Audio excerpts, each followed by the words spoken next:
కార్తీక మాసంలో శుక్లపక్షంలో వచ్చే చవితి తిథిని నాగుల చవితి పర్వదినం అనే పేరుతో జరుపుకోవటం అనాదిగా వస్తున్న సంప్రదాయం.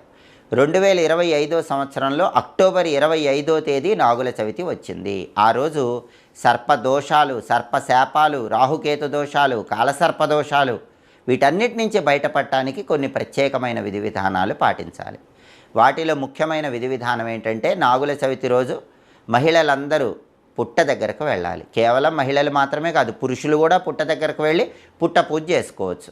పుట్ట పూజ నాగుల చవితి రోజు ఎలా చేయాలి?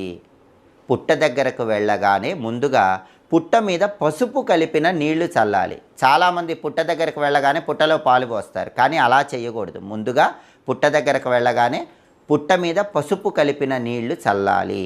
ఆ తర్వాత కొద్దిగా బియ్యపిండి, కొంచెం పసుపు, కొద్దిగా కుంకుమ కూడా పుట్ట మీద చల్లాలి. అలా చల్లిన తర్వాత